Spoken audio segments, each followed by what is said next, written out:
Hello everyone, good morning. তোমরা সবাই কেমন আছো? আশা করছি সবাই অনেকটা ভালো আছো। আমিও ভালো আছি।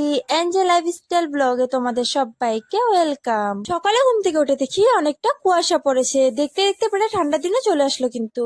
আম্মু এখানে চা রুটি বানাচ্ছে। চা রুটি খাওয়া দাওয়া করে তোমাদেরকে কয়েকদিন আগে ভিডিওতে দেখানো হয়েছিল না যে আম্মু কিছু বেগুন গাছ লাগিয়েছিল? সেই বেগুন গাছগুলো থেকে কিছু বেগুন গাছে ফুল এসে পড়ছে কিন্তু। কয়েকদিন আগে এই করলা গাছ থেকে অনেকগুলো করলা উঠানো হয়েছে। এই করলা গাছে আবারও ফুল এসে পড়ছে। কিছু গাছ আছে ফল উঠানোর পরে আবারও ফুল আসে কিন্তু। যেমন কি এই করলা গাছে করলা উঠানোর পরে আবারও ফুল এসে পড়ছে কিন্তু। আমার বোনুর কিন্তু কয়েকদিন ধরে জ্বর আসছে, তাই বোনুকে গোসল করে দিয়ে বোনুর মুখে ক্রিম লাগিয়ে দিলাম। কে ভাত খাইয়ে দিয়ে বোনকে ওষুধগুলো খাওয়ালাম। আমার বোনু যতবারই ওষুধ দেখে ততবারই কেঁদে ফেলে কিন্তু।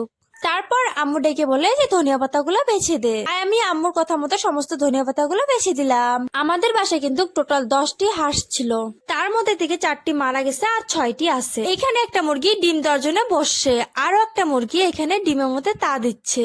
তারপর আমি গোসল করে খাওয়া দাওয়া করে টিউশন যাচ্ছি। টিউশনে এসে দেখি কেউ আসে নাই, তাই আমি বসে বসে মোবাইল টিপছি। আজকের ভিডিও এইটুকু। ভিডিওতে কিছু ভুল হয়ে থাকলে কমেন্ট করে জানাবেন কিন্তু।